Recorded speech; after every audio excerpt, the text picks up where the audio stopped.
Welcome to Notion in Motion. This is Mirai, a Notion consultant and Notion ambassador based in Toronto. This podcast is all about exploring how people use Notion in their lives. Whether you're just getting started or already a Notion pro, there's something here for you. In each episode, we'll dive into real-world Notion workflows, discover productivity hacks, and share inspiring stories from Notion users around the world.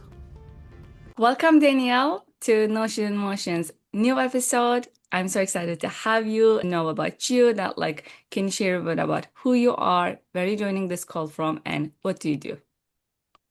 Yeah, sure. My name is Daniel Canosa. I'm joining from, as we were saying before, sunny Madrid. Now it's 18 degrees here, so say Celsius. I started this journey in 2019. So it's been a long journey, a long Notion journey, and yeah, I'm super excited to see what comes out of this.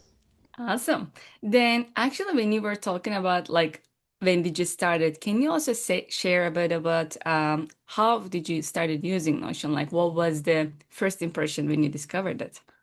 hmm Yeah, this was in 2019. I remember that I was in Bali when I first opened Notion for the first time. Like I was using Evernote before and Todoist. These were like my two tools. And I remember probably I saw like a Marie Poulin YouTube video back then and said, "What is this app? Let's download it." And there were no templates back then. It was just like a blank page with blocks and said, what is this? This how does this translate to Evernote? Like I tried to replicate what I had in Evernote, but there are no folders here. Like, but what is this? Like it was so new. But at the time that I understood what it was and that I shouldn't be cloning Evernote, that I should just be building a different thing because it was a different tool, things started to click. Like, oh, we have databases here. Like I can actually have a view that is with a different filter from the real database. Like, wow, like this has so much more capabilities. And I got crazy. Like I couldn't stop. Because it's like the discovering, I don't know, like AI now. Like, wow, I can do so many things with it. It was the same. Like I cannot stop building like different pages with different views and everything. So I just got hooked. Definitely. I feel it with the databases. I am not sure how many of them I have and how many of them I had when I started building it. That excitement and I think click aha moments to see that wow, this actually works for the needs that I have, and then I can easily adapt it to to my personal life, to my business life. To see in that moment is definitely not forgettable, Hmm. if that makes sense. Yes. Yeah, 100%. Definitely. And how do you use Notion for your projects, like for personal life or business life? Mhm. I mean, I would say right now is like 95% business use. I mean, I help businesses get set up in Notion, and I use Notion, of course, to support my own Notion business. So yeah, like I use it like it is my CRM. Is how I manage my leads and my clients. Is how I manage my client projects. Is how I manage my social media presence, which probably I will be able to share a little bit after. It is how I manage my finances. It is how I manage in my personal life. It is how I manage everything related to my house, Mhm. like the things that I have to do with my girlfriend. Um, I don't know, like even like one-off projects that I may do that are a little bit aside of Notion. I also manage them through there. I just bought a house. I just use Notion to manage the whole process and all the things that I needed to buy and to pay and all of that. So so yeah, I believe that probably I use it for everything. First of all, congrats. Second, yeah, you're not alone. My first guest of the episode of the podcast, Florian, who's also from Europe, and he used this for the same thing, like of course for the business as well, but like for the personal life and home buying and home renovation for both of them. Mm. And he was also sharing the Notion workspace with his wife, and then they were just like building things in real life as well, but also in the Notion side as well. Awesome. So cool. Yeah. Since you mentioned the probably you're gonna share, which is the usually the most exciting part of the episode. What is the one like prideful page that you have that you wanted to share with people and why it works well for you? Mhm. Well, it is the probably the oldest that I have. Of course, there has been a lot of iterations with new Notion features, so things have changed and evolved over time. But it's the one that I use since probably 2020, which is when I started the YouTube channel, Hmm. and it is the one that allows me to manage my YouTube channel. Of course, like creating videos have a very structured and fixed process, and that is like the perfect use case for turning that process into a repeatable system. And Notion allows us to do this. So yeah, I mean, I can share it, Definitely. so we can walk through it a little bit together. Hmm. Let me. Mhm. So it'll be we're gonna see the OG Notion pages, one of the OG Notion pages that you have. Yes, yeah, yeah. Let's see, share screen. Uh, yeah. So yeah, here I have. I mean, then the whole video journey is broken down into different stages, and some stages trigger some automations. Hmm. For example, now that we have a Notion custom agents, for example, whenever I drag a video on this status, a Hmm. custom agent will research the video, will find lookalikes in on YouTube, get the transcript with a make.com automation, and then put Hmm. all that data inside of the video with the structure that he recommends for the video. I'm still tweaking it because it's Hmm. not perfect. But well, this allows me to not start from a blank page, for example. Um, but I don't want to scare anyone. Like the real start and then the real structure of this is the actual process. Like once we have the process clear and we build it inside of different statuses, then we can start thinking about all the optimization. Then, well, yes, this is the YouTube ideation. This is where I come to create ideas. I just made a very big purge of ideas. I used to have like 300 here, but I used AI to just trim all the crap that So I had here. Like I had ideas like that were sitting here for 2 years, and it's okay. Probably I'm not going to do this anymore. So yeah, now I only have 18. And then what I also like is like the process or the structure that I have that I have inside of the each of the videos. This is a template that gets loaded for every new video, and since this is a very creative process, Mhm. I would say one of the most useful things, which is very stupid, is to have this quick notes area. So it's like an unstructured area to just drop shit. Exactly. So Just like, throwing down whatever you have on your brain, just throw yeah, there and then see later. yeah, exactly. Because if everything is very structured, like titles, thumbnails, I can only talk about titles. I can only talk about thumbnails. But here I can write whatever. So and this frees me up a lot.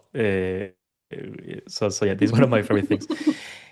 Um, but then yeah, every video follows a process, and since the process is a little bit long, I don't do this with every workflow, but in this workflow in particular, I like to have subtasks, which are like now I have two databases, one with the YouTube videos and the other one like my task database. And this is where I will be actually scripting the video or recording and all of that, but mostly for scripting, because inside of the script I have like a very long template for planning the video, and also for scripting with the right structure and all of this, Mhm. like yeah, like my intro, like yeah. So mm, I- only having the YouTube database was not enough, so that's why I also wanted to spin up this other task database. And also the Mhm. pro of this is that I can see all my tasks at once, so I don't have to look at my YouTube videos database and my task database. I only need to see my task database to see that I need to script a YouTube video, for example. Mhm. Mhm. Do you use? Um, Oh yeah, sorry, you go ahead. no, no, no, yeah, go ahead. I Do love you questions.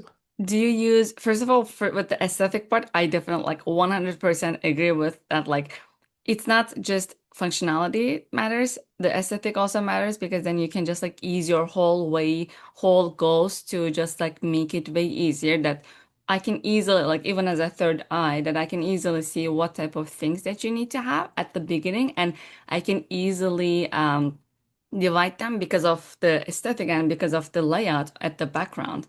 And what my question was for that script area, do you use database templates to get the, for example, for your script subtask, do you have a script database template too, or do you use a different method to reduce this recurred tasks?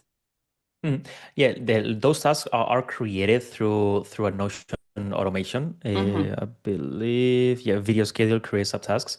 So mm-hmm, whenever the video is scheduled at some day, then this creates all the different tasks, and this has a database template mm-hmm, that is the script template. So yeah, like my scripts always have the same structure. mm-hmm, So yeah, that's why I use it. And also another very cool thing, like since I have a very fixed schedule of releasing videos. I release them every Tuesday and Friday, and I script them the previous week on Thursday. So it's always the same. mm-hmm, Like since we can use formulas in these automations, this calculates when the scripting task, for example, is going to take place. That is always mm-hmm. on the previous Thursday of the release date. So this is what this formula is actually doing. If the video is releasing on Monday, on Tuesday, for example, Mm-hmm. then the scripting task is gonna be due on the previous Thursday. That's perfect. So yeah, this is very useful if we have a repeatable process, which I always try that everything can be turned into a repeatable process. Definitely. And of course, we have the planning section. These are the videos that are ready to be scheduled, and this is the publishing calendar. There is no much to it, and then once they've been planned, they continue the rest of the process until they are ready to edit. And whenever they are Mhm, ready to edit, they are sent automatically to my video editor, so he can actually edit the whole thing. mhm. Mm. Wow. A lot of, as you mentioned, that like this is not an easy progress because you wanted to make it consistent. You wanted to make sure this is not like increasing your manual work. And in the meantime, you need to make sure that because you're not alone, you have a team that you need to align with them, be on the same page, literally and figuratively, and then just like Mm. in the meantime, dump all the ideas that you have in the same place, which seems amazing. And it's just like one of them. Like this is only one social media management that even that you have like different clients that you work with, so you manage them in Notion as well. You have a personal life, as you mentioned, that like also managing with the databases and pages. So this is amazing to see. This is definitely a lot of people trying to build. And we can easily see this is OG for a reason because this had a lot of thoughts on it. With the time, definitely you also evolved with your own thoughts, but in the meantime, with Notion features, like as you mentioned, the custom agents that you actually Mm. put in it. So this is amazing to see. Yeah, I mean, and there is a ton more automations running. Like for example, I have a system here so I'm able to track the link clicks that all my YouTube videos have, because in the description Hmm. I always have three links, and if I click here in generate tracking links, I mean I'm gonna do it. Hmm. The short.io link appear here. Short.io um, is a platform that allows you to track link clicks. Hmm. So this link that was just created is redirecting to this other website, which is my landing page. Hmm. And whoever clicks here, the short.io is gonna track that link, and those URLs have already been pasted over here, which is the description of the video. Hmm. So of course this comes much farther down the line, like after like the whole thing has been set up. But then I'm always looking for things that I'm doing constantly. so I can also automate them. Mhm. So yeah, it's a cool skill to have, of course. Definitely, definitely. And like the either built-in automations or the third-party automations, it's definitely way easier to just hence the name automate and integrate different tools to your business and your workflow Mm, to just like make it easier and then also accessible. Like it was literally one click that you did, but of course the background is not only one click. You put the whole like the mm, whole chart, the whole flow chart of it to yeah. have this easy result of it, which means definitely it was a detailed progress to build together. Yeah, yeah, 100%. Like behind this, there's a make.com automation with several nodes and everything. Mhm. But yeah. Mhm. Wow, thank you. That was great. Like that's all. I don't know what else. Like it is amazing to see the real like because if people don't follow your YouTube channel yet, it's one of the great Notion YouTube channels that I like in my mind, and seeing that like how you actually build this in Notion and seeing the back, like almost like backyard of it, because we only see the Mhm. YouTube results and YouTube videos, but it's not just 3 seconds that you just prepare, put the script or etc. It's like it's a thought in it. So like, thank you for sharing that, and thank you for showing this background of it to all of Yeah, us. Thank you. yeah, no problem. It's been a pleasure. Then maybe I can ask you that now we saw all the things and you're using for a very long time. Probably you also came up with some struggles. And then I wonder what is the one struggle in Notion that you faced and how did you overcome with it? Mhm. I mean, like what comes to mind are struggles with clients mostly, because this is really where, in this case, my skills come to the test, really. Because if it's only me using it, I mean, if I struggle something, I can fix it myself. But Mhm. when we are using these systems for people that don't know Notion, they just know maybe how to click buttons and but don't know how Notion is structured and everything. Probably the biggest challenge is getting people not to screw the system up.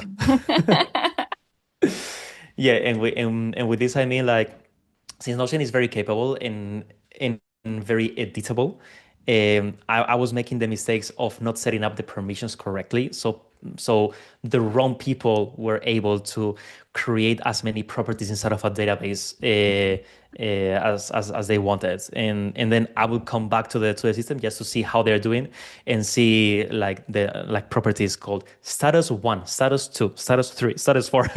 It's like okay, there is something wrong here, and I believe that the mistake were twofold. One, a lack of a better training because I should have explained that whenever you create a property, you Mm, create it for the whole database, not just for that record. So that was on me. But on the other side, it was also a technical fault that I didn't set up the permissions correctly. I mean, because now we can set up the permissions correctly. Like yes. 3 years ago, it was not possible. Like everybody was able to edit everything, but Yeah. yeah, now we are able to have this can edit the database content permission. Mhm. So this shouldn't be happening. But yeah, I would say this was probably one of the biggest. But I don't think this is solved 100%. It is solved in the sense that yeah, people cannot build now a property inside of a database because we can restrict the access. But people can still create pages. They can still create mess inside of the workspace, and Definitely. I believe that that is also solvable through proper training. So yeah, Exactly. this is Exactly. probably the biggest difficulty of setting up Notion workspaces and the actual training of the people. Definitely. Because you are providing a solution for that client, but in the meantime, you're providing a new maybe interface for them, like if they've never used Notion. And since there's a freedom to create a lot of different stuff, sometimes it might be challenging to have this opportunity, if that makes sense.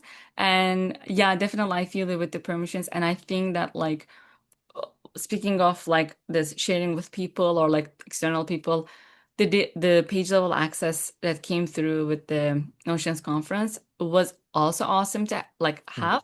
But of course, in the meantime, even with the current permissions or like proper permissions, there is still some training slash onboarding with either with a client, either with a new hiree that came to mm, the company. Definitely, it should be some maybe guide of it in the Notion or just like face to face workshops because yeah, I feel you. I been there. It's been happened. So yeah. that's one of the good examples actually to having a struggle with. Thank you. Um, when you think about well, actually, like this question is now, I'm not sure if it's an easier question or a tougher question because the last time or like previous episodes that I had was Notion didn't have a lot of features. So now it has a lot. Almost every 2 days, 3 days, we hear about new feature. But I'm still curious that if you wanted to add or remove one thing about Notion currently, what would that be and why? Hmm.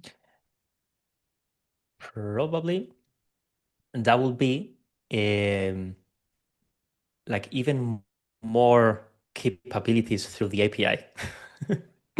Maybe this will sound a little bit technical, Mm-hmm. but I'm fully into Cloud Core right now, and I will love external tools to be able to do the exact same things that Notion AI can do, but from the outside, Mm-hmm. because then we can connect it to many more things. Maybe it's a little bit against what Notion is trying us to do, of course, but so far, like this right now what I would love. But it's not so big ask. Like I don't care so much about it because Notion's Mm-hmm. API is already like very robust. Mm-hmm. But yeah, I think that will be the only thing because everything that I've wanted, they've built it. So so now there is like very few things that I really need of Notion that I don't have right now. So Exactly. they're doing an amazing job. Like even now in 2026, like they're releasing so many new features that it's Yes. even hard for me to keep track of them. I feel you. I'm like, Yep. I'm on LinkedIn. I'm like, oh, a new feature came. And then I'm like, oh, actually, there's one more after 2 hours. And Yes. Well, then it's crazy. Yeah. that's true. Even like, But yeah. one thing to that because I believe I mean, we live in Notion and we cannot keep track of everything. So I imagine like people having like a regular business that they're just using Notion for their business and that's it. Hmm. This can get a little bit overwhelming. They may start to think like, wow, am I having the most optimized setup or this FOMO can start to kick in and everything. And I would say to these people that in the end we everything starts from business processes. It Hmm. doesn't matter like which features are releasing that we can now present from Notion, for example, that we can now archive pages that was just released just for yesterday, I think. Hmm. Like what is your business process and where are the bottlenecks, and let's see if Notion can fix that bottleneck somehow. So if you already Hmm. have a bottleneck identified, okay, how can Notion help me solve this? Is there a new feature that can help me solve this? But I would start more from the business processes and from the needs, rather than okay, Notion just released this new feature, like let's see what I can do with it. I try to I try to focus on the issues that needs to be solved rather Hmm. than on the new features and what can I do with them, because typically this is where the shiny object syndrome starts. Like, oh, new feature, let's try to build something fun with it. Okay, I just wasted 3 hours of my life that I didn't need to. Exactly. And that's actually such a good reminder. Like, even with right now, as you mentioned, we're in the AI era and like anything with AI feature becomes normal for all of us. But like even before jumping that part, how like businesses should create their databases, obviously based on their actual business process and business operations. If you don't have that part, then it doesn't much matter to have that AI is creating the database for you because you already don't know how to use or how to actually optimize your work. Then it's just another clutter Mhm. to your work instead Yeah. of it should be easier. So Thanks for that. It's Hmm. actually a very good Yeah. reminder. I mean, there's Um, a lot of features that I don't use, that exactly. they're just released, and I say, okay, this doesn't add anything to my particular use case and to my particular business, Mhm. so I'm just not going to use it, and that's fine. Exactly. Exactly. Thanks for, yeah, that's actually true. Mm. That's actually a very good reminder. Hmm. When you think about, again, now, speaking of all the features, new and old, only one feature you could choose, like when you think about it, what would it be? Like one feature that you couldn't live this life without that, what it could be. Hmm. That's a very good question, because there are so many features that we take for granted. Like is for example, like, can you live without a washing machine right now? You cannot, but you wouldn't say I cannot live without my washing machine because you are so used to it. Mm. So I would say databases. Right. But of course, like we take them for granted. So probably I will try to think a little bit more.